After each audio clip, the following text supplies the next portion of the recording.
We're thankful to have everyone with us this evening in our continuing studies in the book of Acts. And if you'll go ahead and turn to Acts chapter 10 and verse 24, that's where we're going to begin tonight after we refresh our minds that Cornelius was sent a messenger from heaven to tell him to send for Peter. And we noticed one of the important things to note there is that God does not do for us what we cannot do for ourselves.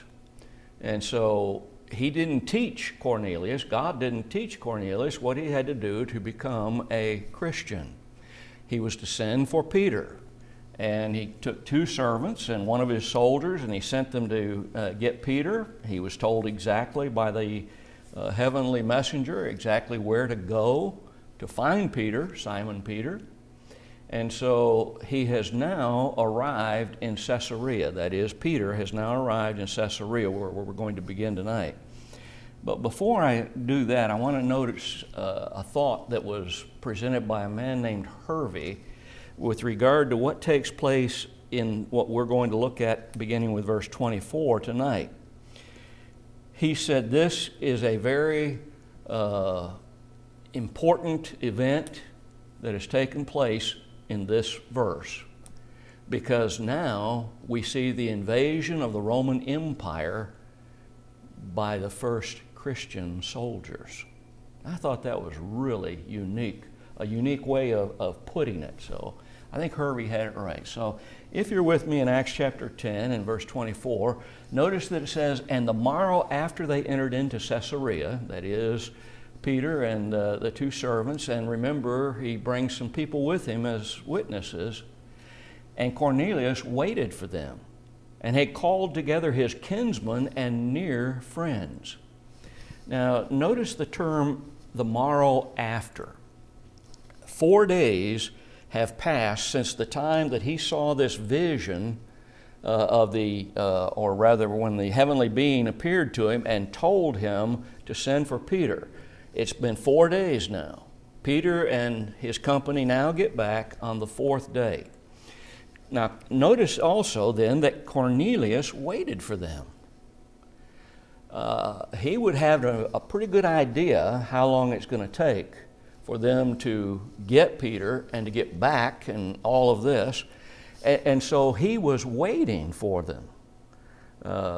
This indicates to me a little more than what we normally think of somebody waiting. You know, some days I know that, say for instance, Amazon is going to deliver something to our house because they tell you, it's going to be here between such and such a time, and so you kind of keep an eye out. That isn't what this is. I don't believe that covers what's going on here, because you're going to notice something in the latter part of verse 24, "And he had called together his kinsmen and near friends." And this isn't after Peter got there. This is before Peter got there. And we'll notice that in the text that follows. Notice that he was anxious to see them. He was anxious to hear what God wanted him to hear. This was a tremendous man. We've seen the description of him given before. This is a man who really cares about important things. And he can't hardly wait to hear what Peter has to tell him. Notice that he called together his kinsmen and his near friends. Peter didn't have to wait for the crowd to be available or assemble. They were there. They were waiting for him. They had some kind of an idea when he would get back, how long it would take to travel and get back, etc. And so they're waiting for him. Now look at verse 25 and 26. "And as Peter was coming in, Cornelius met him." You notice in the last verse I said, now Cornelius wasn't just occasionally looking to see and then he'll call. No, he'd already called them. They were waiting for Peter to come in. This idea of coming in here is not, or it's before he enters into his house. Cornelius met him and fell down at his feet and worshiped him. But Peter took him up, saying, "Stand up. I myself also am a man." So the first thing that we see is Peter is coming to his house. Cornelius has been looking for him, waiting for him with his friends and relatives, and he goes out to meet Peter. And they meet, and when they do, Cornelius fell down at his feet and worshiped. Now, let's look at that for a second. Was this an act of worship, or was it a show of respect? In the Orient, in Indonesia, when I did mission work there, one of the ways they showed respect is they'll take their hand and just touch their chest. And because of my age, everybody was doing it. You know, it seemed like everybody was doing that. And that was their way of showing respect for a teacher. In the Orient as a whole, it has been the custom for many countries still to this day to bow themselves down, much like in Taekwondo karate, where when two people go to face each other for either a test or to demonstrate their skills in fighting or whatever it is, they bow to one another. You notice I didn't take my eyes off of you when I bowed? There's a reason, you know. That way you can't, when I bow, you can't surprise me in any way.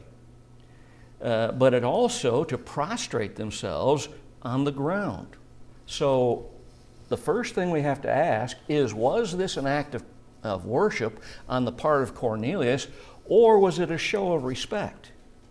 When we look at the original word here, proskino, and proskino is an original word that is used a lot of times for worship, but it can also signify some other things. First of all, it can be a man prostrating himself, laying down on the ground, bending down before someone in homage. It also can be used to make obeisance as a show of respect or make a supplication. You remember when I told you what they did in Indonesia, many times after they went like that on their chest, they had a question or something that they wanted to ask.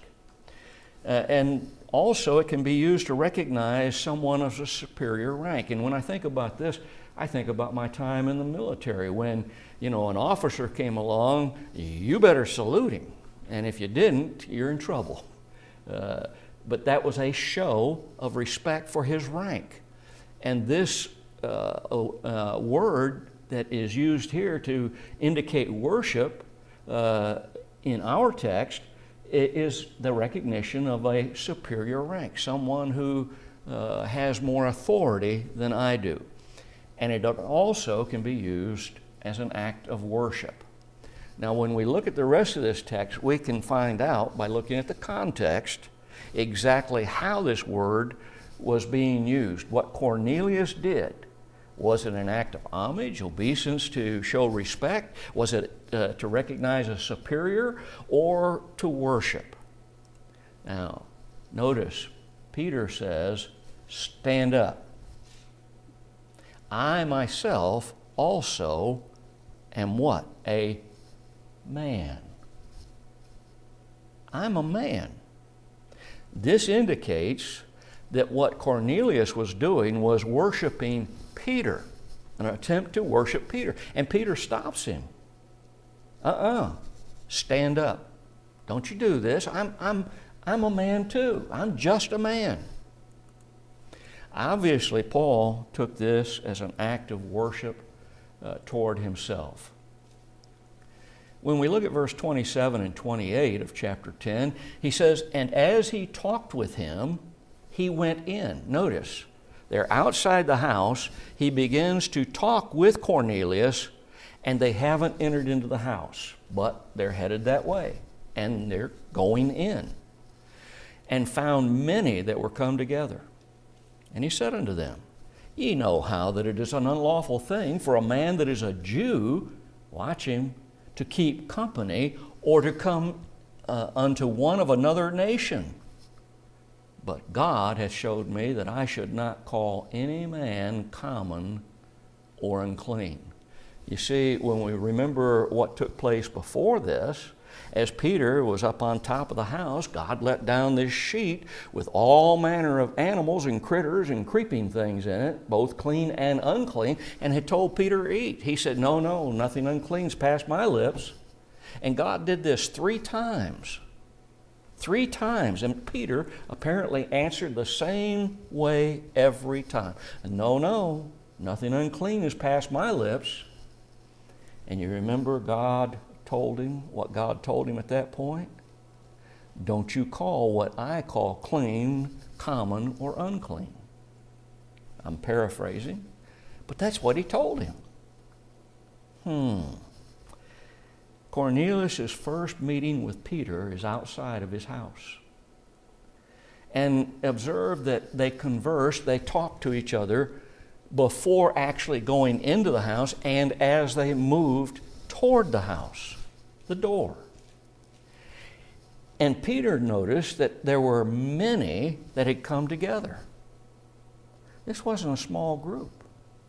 This was not just members of his household. Friends were gathered. I would dare say that some of those soldiers who had learned to love and trust their centurion were there too. This is not family only. This is a large gathering. The word many signifies more than what we normally think of the word. We may think, oh wow, there's many gathered here tonight compared to another night. But that's not the idea of this word. This word means a large group. Ye know, Peter then told them, how it is an unlawful thing for a man that is a Jew, an Anar, which is a Jew, to keep company or come into one of another nation. Peter's first words could have very easily turned them off. You think about this. When we approach someone who is not a Christian, and we're striving to teach them, we need to be careful what we say.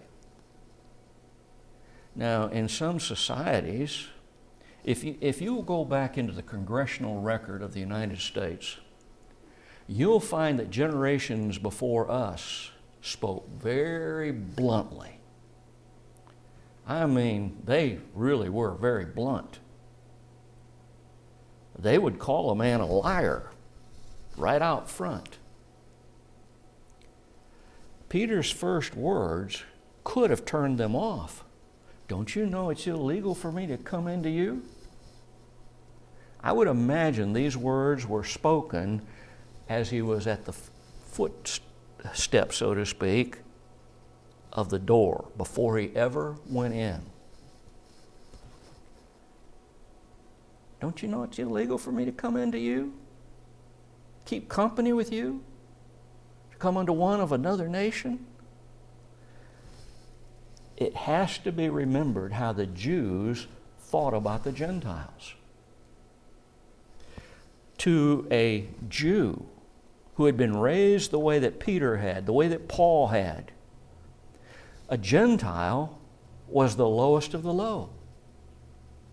You couldn't get any lower than a Gentile. The term has been used sometimes that they were so low that they couldn't even crawl under the belly of a snake as he crawled. That's how they thought about them. These are nasty people. They eat nasty things. They don't cleanse themselves like we do in the ceremonial cleansings. They don't believe in God like we do.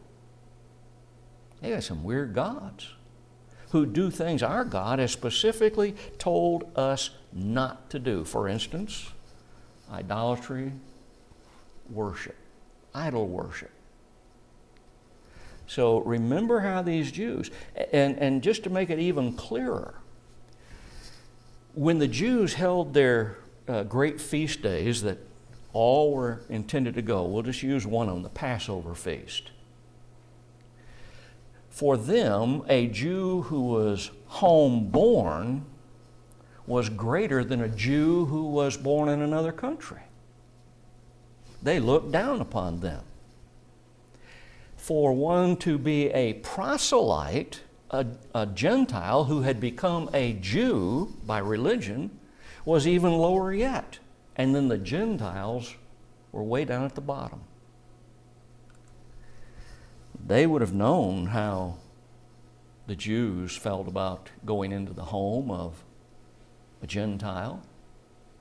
And so his first words could very easily have turned them off. Let's ask another question, though. Would we have been as courageous as Peter was in breaking the common heritage that he had as a Jew? Under those circumstances, would we have been as brave as he was? Remember, he's getting ready to go into the house when he told them this. He's going to go in. But he reminds them of how this was not lawful. He probably had a pretty good idea what's going to come in a few chapters that we notice when he goes back to Jerusalem and they accuse him of eating with the Gentiles, and how he has to show them and prove to them that that's no longer the way it is. You see, he broke every rule of protocol under which he had been taught and raised. It needs to be noted that God had not prohibited the Jews and the Gentiles from association. Nevertheless, Peter had been raised this way because the rabbis had bound this upon the people.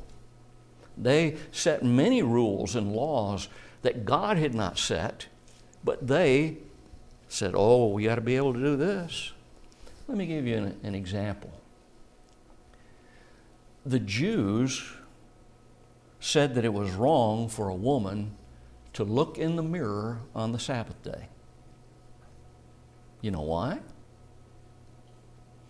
They said it was wrong for her to look in a mirror on the Sabbath day because she might see a gray hair on her head and be tempted to pluck it off. And since plucking is a form of reaping, and reaping was denied and harvesting was denied by God, that they could not do that on the Sabbath day, then she was guilty. See how they just kept adding stuff to what God said, and that wasn't the law that God had given.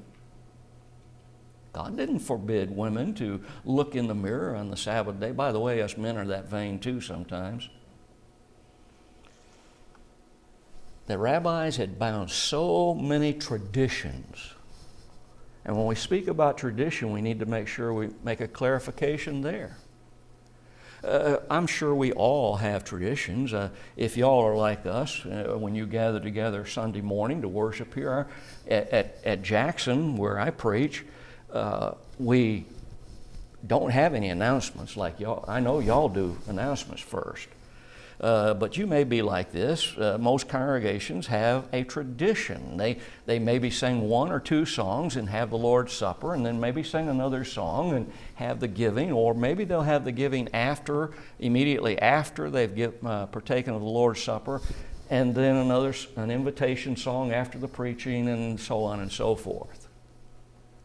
Well, that's one kind of tradition. God hasn't told us the order in which we are to do things. But the other tradition is the tradition of the Scriptures. And you find that word being used to designate listening to, obeying the Scriptures. That tradition is okay. How we decide to have our tradition of the order in which we worship is man-made. And yet you'd be surprised. I remember the first congregation I preached at full time. Little town in the middle of nowhere. Town only had, I think they claim the citizenry would be 13, I think it was, if I remember right. But everybody came in from the hills and hollers. We had a congregation of well over 100. And one Sunday night I had hurt my leg, or one Wednesday night I've hurt my leg, and I was trying to get some relief somehow, and finally I thought, oh, I'll just back up to the Lord's table and lean against it and take the pressure off that leg.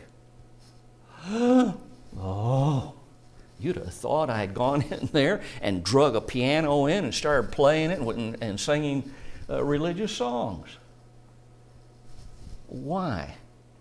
Because their tradition was that this table was holy. Why? Because it's in the church building. And we partake of a sacrifice, a remembrance of our Lord. Oh, you don't do that. You don't even lay a songbook on it or a Bible. Human traditions can be good, but they can also be evil. The rabbis had bound their traditions and made law after law after law that God had not made for the people. Robertson made an observation that I believe is good here. He said, there is nothing more binding on the average person than social custom. We could add the word tradition in there, same thing. And you think about it. We are people who develop habits, and social custom is one of the hardest things in the world to break away from. It's the idea that everybody else is doing it, so I have to do it too. And if I don't do it, if I do something a little differently, uh-oh, I'm going to get social media down on top of me.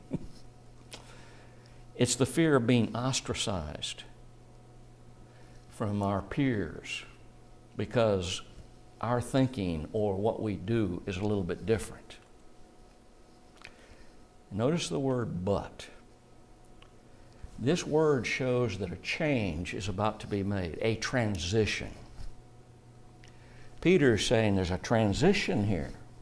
In essence, Peter was about to say, man says, but God says. And when we look into the what we commonly call the gospel records, we'll notice that Jesus, on a number of occasions, did exactly the same thing. You have heard that it's been said, but I say unto you. Same thing. Man says, but here's what God says. He says, God has showed me that I should not call any man common or unclean. Now, when we go back and we look at that sheet that was dropped down for him and told to eat, it was nothing but critters. But you see what's happened? Peter, in this journey, has finally put it together. God's telling me not to call any man common or unclean. Common, koinos. Common, that is ordinary, belonging to a generality. Or by the Jews, something that is unhallowed, profane, or Levitically unclean. Common. Don't you call what I have said is precious, valuable, important, the soul of a man. Don't call any man unclean. And look at that word unclean. Akatartos. In a ceremonial sense, this word is used where in the common way, it's the way that a man does or acts or who he is. But the word unclean deals with a ceremonial sense. That which has to be abstained from, leave it alone, stay away from it, because according to Levitical law that was given by Moses as he received it from God and is recorded for us in the book of Leviticus, in a moral sense, unclean in thought and life. So you have both the physical and the ceremonial involved in what he's talking about. The Jews believed that circumcision set someone apart and made them special people. Everyone else was a nobody. And that's the way they tended to treat these people. Well, you're a nobody. You're a Gentile. You haven't been circumcised. You aren't a part of the family of Abraham. What they didn't realize is they weren't a part of Abraham's family anymore either. Not after the cross. Not after the day of Pentecost. They needed to realize that the Israel of God today is Christians. Being physically born of a certain lineage is nothing special anymore, unless it's the spiritual lineage of Abraham.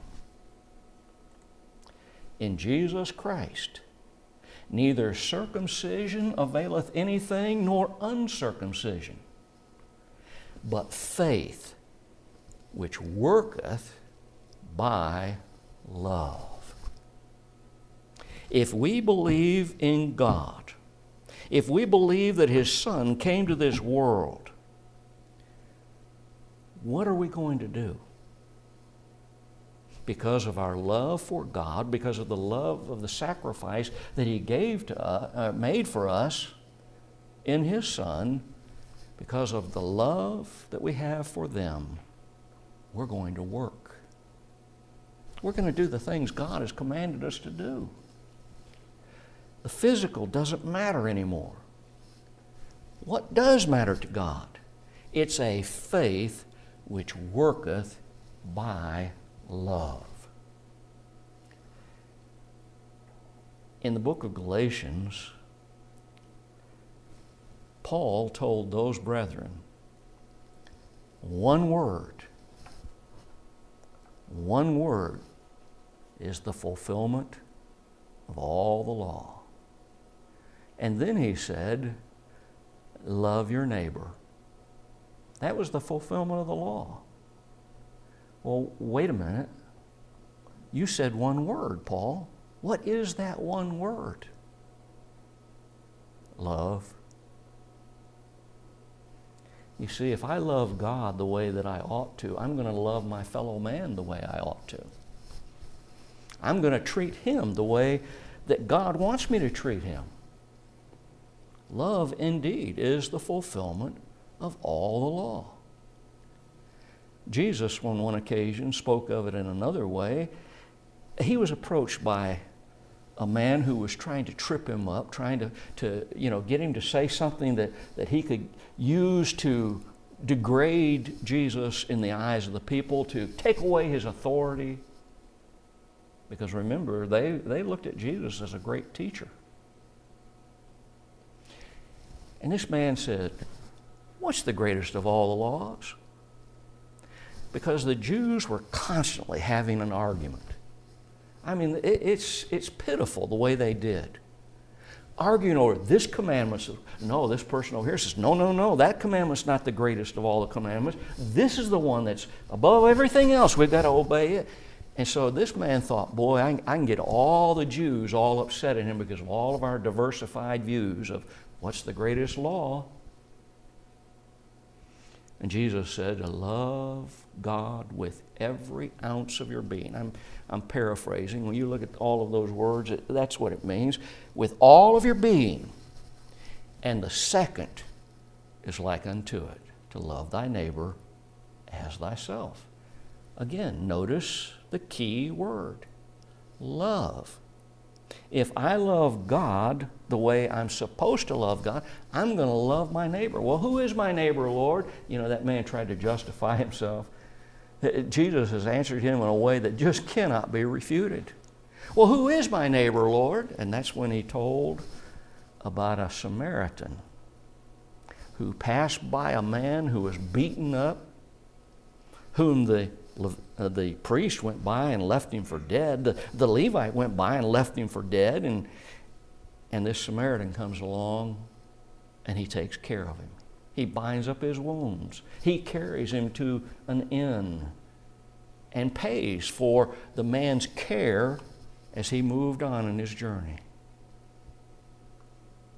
Love thy neighbor. Who's my neighbor? Everyone's my neighbor. Everyone's my neighbor. They may not live on the same block I do, but they're still my neighbor. unfortunately, there are too many in our brotherhood who do not believe that. Years ago, I was speaking at a lectureship over in South Carolina, and the subject I was given happened to work perfectly with something that had happened in our country, or not in our country. But they had finally got this man. And they killed him. Our soldiers took him out. He was an evil man. I told a little story to try and get their attention. I said, you know, this long, straight stretch of highway. It's going down the road, and you can see for a long distance. And way up ahead, you see flashing blue lights come on, and you know that's a police car, and it slows down, and there's something in the road, but you can't tell what it is. You're so far away. And then the police car turns the lights out and goes. Must have been a deer or something. Way up ahead of you, then you see an ambulance lights come on. You can tell the ambulance because of the color of the lights. And they seem to slow down at this spot where there's something in the road.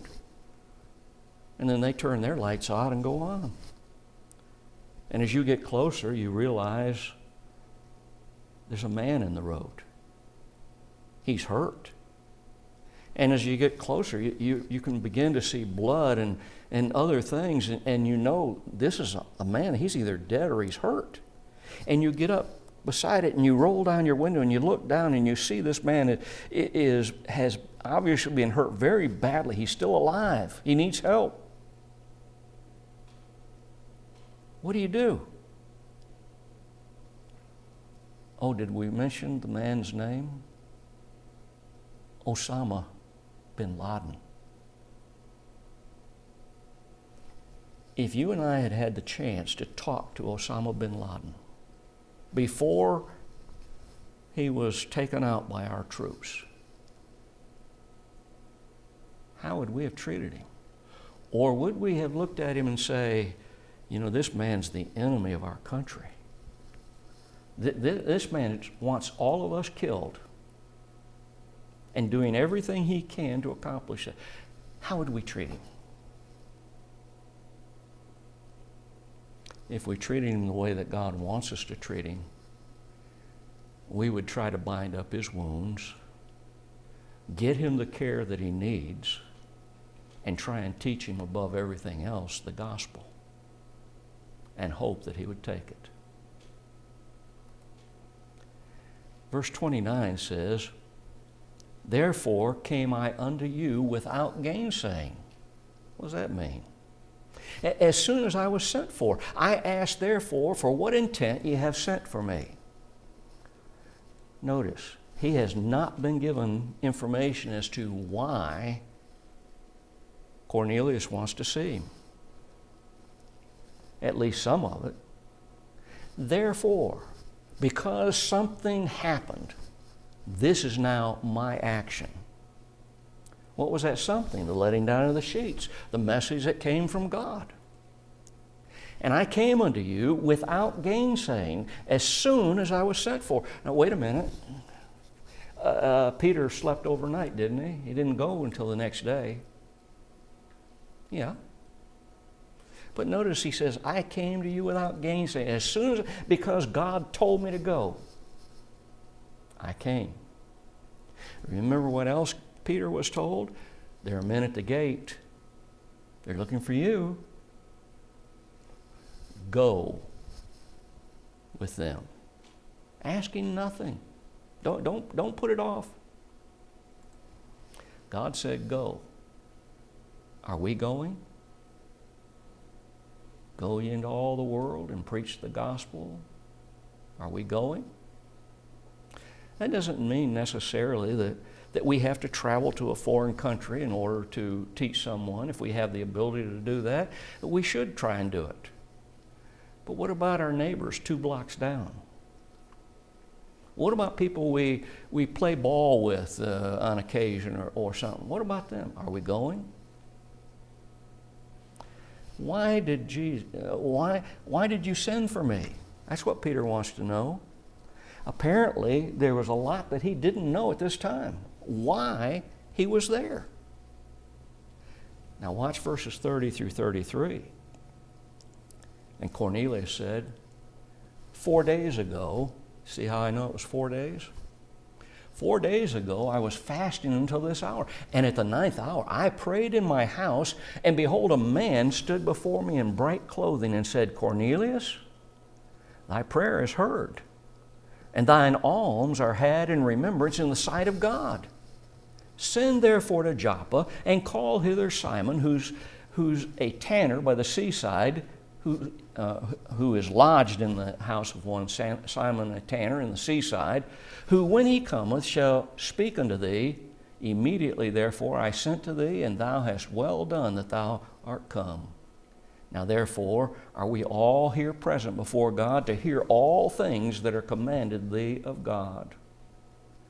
Basically, this is a rehashing of what we've already seen happen.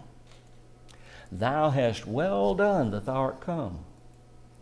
And no offense taken at Peter's words when he first reached the doorstep.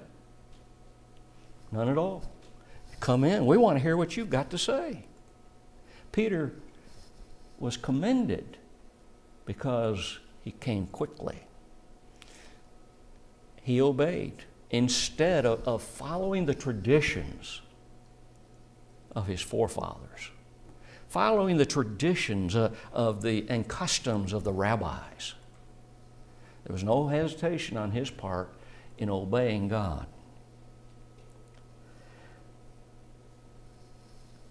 When I think about that, I cannot help but think about the Samaritans, whom the Jews hated so badly because they worshiped on Mount Gerizim.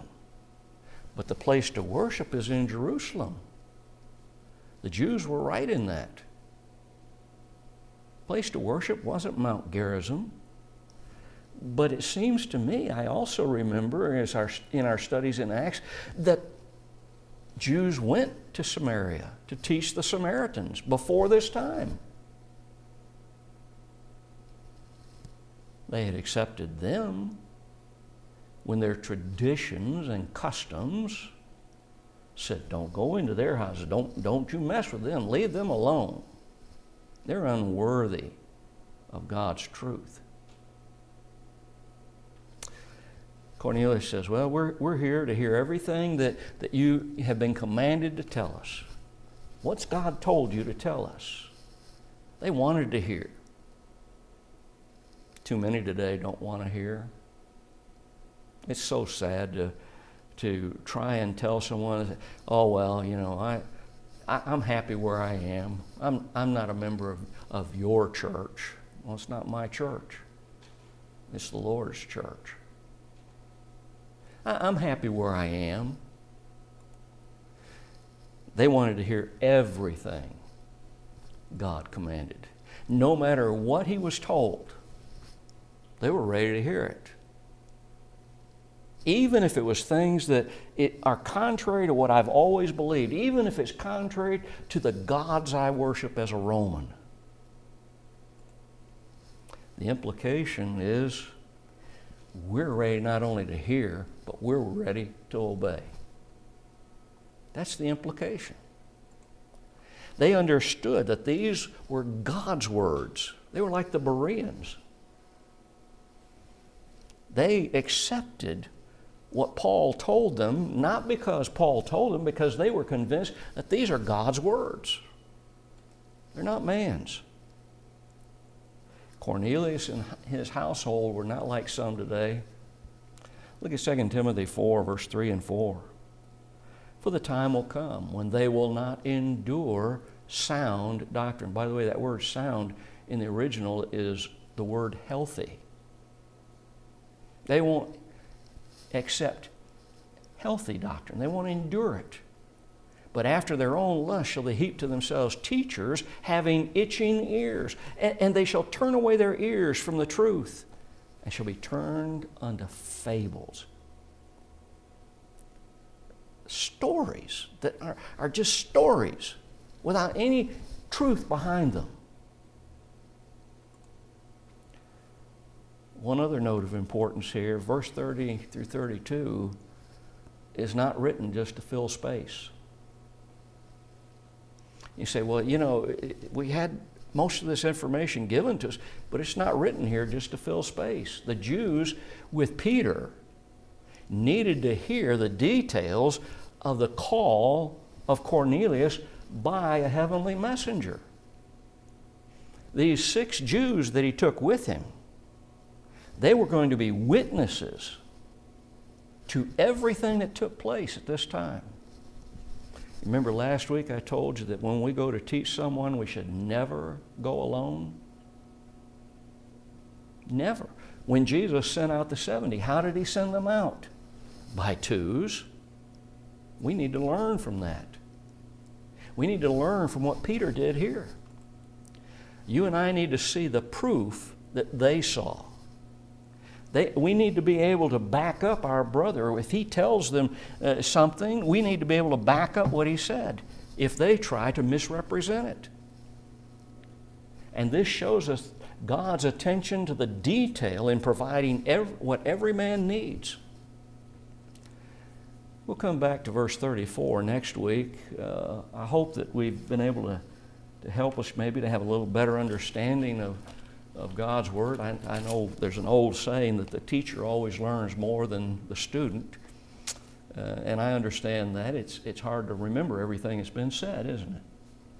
But fortunately, you don't have to remember every word I said. You can go back and see it on the internet.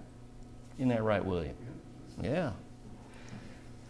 Thank you for being with us tonight, and hope we've given you something to help you in your Christian walk of life.